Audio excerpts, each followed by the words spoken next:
Yeah, so this whole idea of how can we produce more? How can we get things done? So number one, we have this sucking consumer.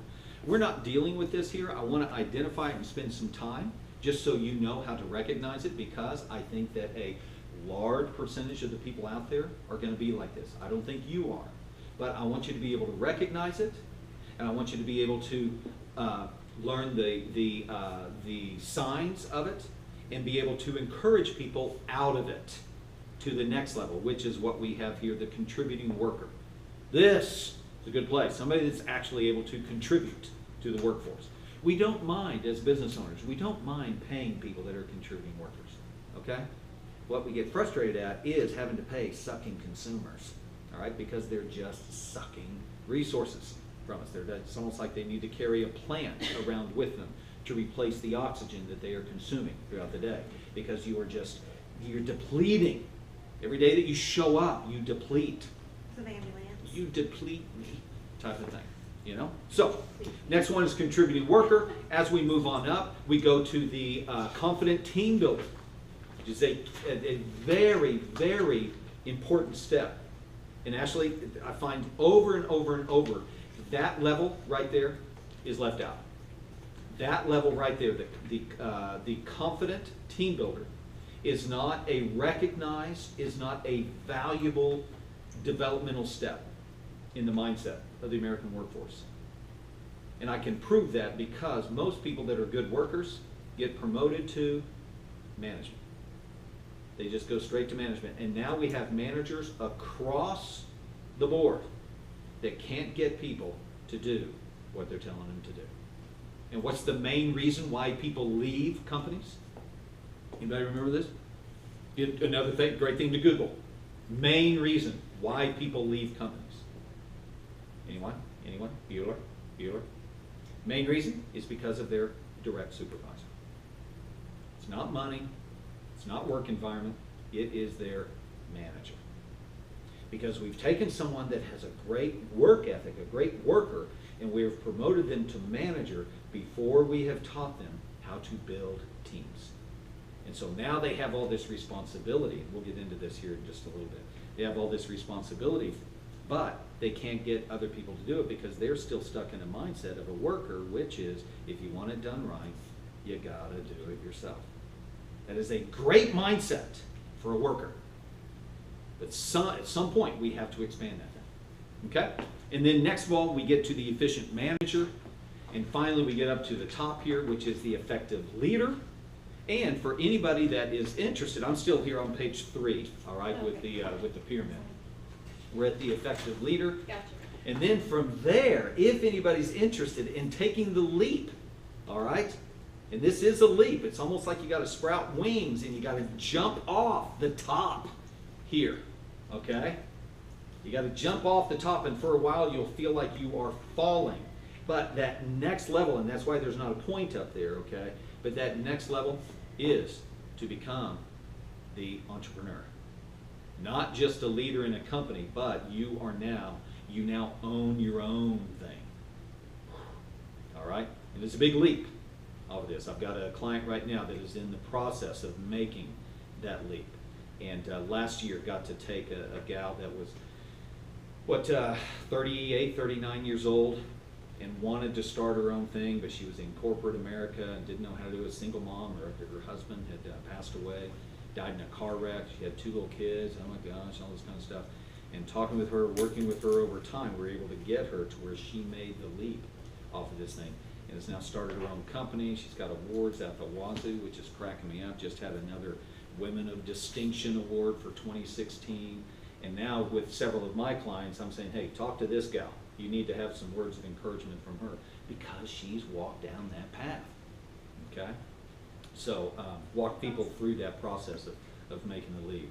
And it's an exciting thing, but it can also be a terrifying thing. So, okay, so I want to spend a little time talking about the sucking consumer today and the contributing worker. We may get to the team builder, but those are probably the 2 that we're going to get into today. So first of all, in this sucking consumer, remember, 8 out of 10 workers are in this place of being disengaged at work. 8 out of 10. A lot of times these people, these workers, have this mindset of a consumer mentality. I have come to work. Why? What is my primary reason to be here? Because I need a paycheck. Unfortunately, when guys like Dr. Tate and I hire people because I need production. I need things to be done. But I've got people that are coming to me and wanting a job because they need a paycheck. If their primary focus is a paycheck and my primary focus is production, right from the very beginning, we're going to be going at it. Because they're thinking, what is the least amount I can do and not get fired? You know? What's the least amount I can do? Welcome to the disengaged worker. How can I get around? How can I cut corners so that I don't get fired so I can still get that paycheck? But I just don't want to do a whole lot. Not a real go-getter, you know? Not a real go-getter here. I'm just kind of here, kind of hiding as best I can. You know, back in the cubicle. Click, People click, tell click. us that in interviews. What are you looking for? Well, I just need a paycheck. Yeah, yeah. That's like, oh, We're not cool. hiring you. Okay. Yeah. I mean, that's why we always have off-ramps during the interview process. There's always, you've got a 5-minute off-ramp. You've got a 10-minute off-ramp. As soon as you start hearing those things, you go to your off-ramp. You don't sit there and finish up the 30-minute interview or the 45-minute interview. You just go, okay, well, this is our next round of interviews, and here's what we'll get back in touch with you. Move to the next round. Thank you very much for coming in. See you. And move on down the road. Or else you'll be like, have you guys ever been in a place where you're going, crap, got to sit here and talk to this person, and I knew they weren't the right person. I actually went and asked him for beginning. permission to just not interview somebody before we got Julie. Mm-hmm. Yeah. It's like, okay, this isn't going to work. Sometimes you know it when they just walk in. It's like, this is a no. You know? So you go, okay, you have the paper to handle. Thank you very much. So the next thing, we'll give you a ring. You know, you have like a 30-second conversation with them, and you just never talk to them again. But this is the sucking consumer. When the sucking consumer, the way that they are thinking about work, the way they are thinking when they picture work getting done, number one, the way that they see this, as you can see here, number one, sucking consumer. When they picture work getting done, number one, they don't picture themselves doing it. They don't see themselves doing work. They see themselves avoiding it.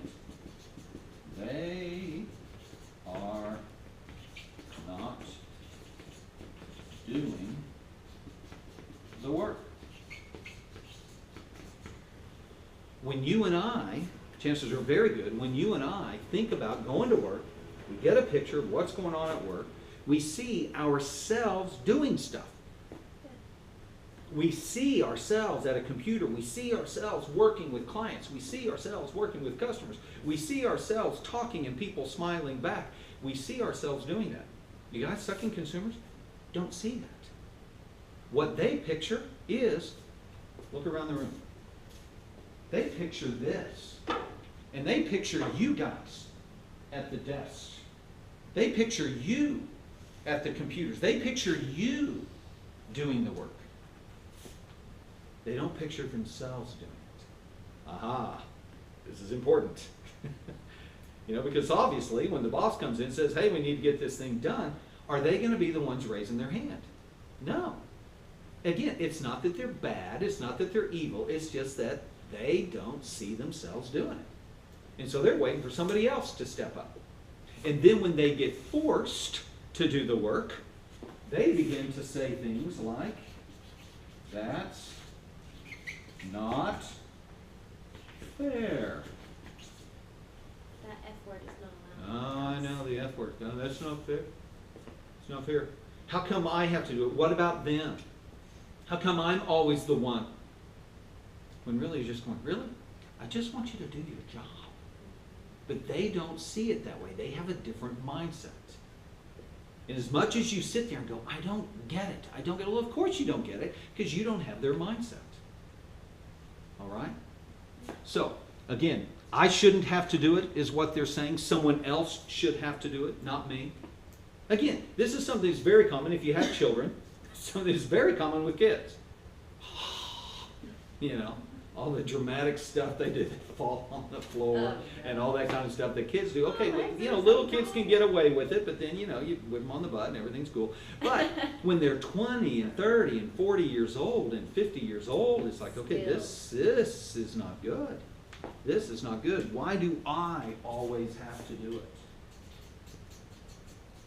it? I always. Or sometimes,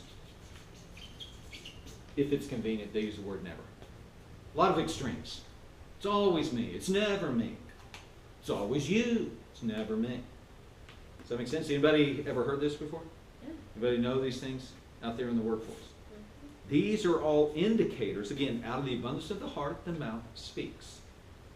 So if we have our discerner on, when people begin to speak, when they begin to say this, what they are doing is they are revealing to you what is inside of their heart.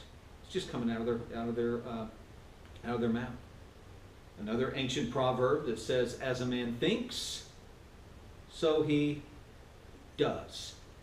So we can sit back and watch how they work. If they piddle, spend 3 hours in the bathroom every day, that lets you know how they're thinking. I don't need to go ask them, "What are you thinking?" I know what they're thinking. And if I ask them what they're thinking, what are they going to say? "I don't know what I'm thinking." Okay, exactly. You're clueless. You got the wrong picture here. This is a sucking consumer. We want to be careful in our work environment when we are creating an environment, a culture of production, a culture of energy, a culture of results, a culture of efficiency, a culture of excellence, that we weed these guys out really quick. Just so you know, these people rarely change. There's always going to be that one exception, okay? I'll give you that, which proves that there is a rule that these people don't change, okay? So to bring them in and go, "Well, we'll work on them and we'll change them." No, you won't. Won't happen. They will suck out the energy. Fair enough? Yep. All right. Employees with this mindset are cancerous to a healthy work environment. They will kill the momentum. They will frustrate good workers. They will run off employees and poison your culture. Have you guys ever been in a situation where you've been around another worker that would fall into this category, and yet you go to meetings and your managers are saying, "Come on, let's do the work. And they're trying to jazz everybody up. But you know that this person sitting right next to you is not going to do jack squat. And so it's hard to get all excited because this person isn't going to do jack squat. And then through some kind of sequence of events, through some conversation, all of a sudden, see if you've been in this position, all of a sudden you find out, what? They're getting paid the same as me? Or they're getting paid more than me? Anybody been there before? Talk about a demotivator.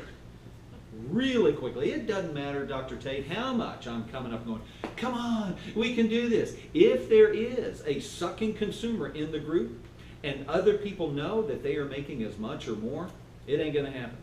You will not be able to overcome that hurdle. You have got to uproot the sucking consumer. You got to cast them out to outer darkness. Okay, I'm sorry, I just went there. All right? You did. You got to get them away. You got to have these boundaries that don't let people get in. You got to close those gates. Everybody comes in one gateway. This thing that we call our onboarding system. That's the recruiting and the interviewing and the hiring and the onboarding. Everybody comes in one gate. Not everybody will fit through that gate.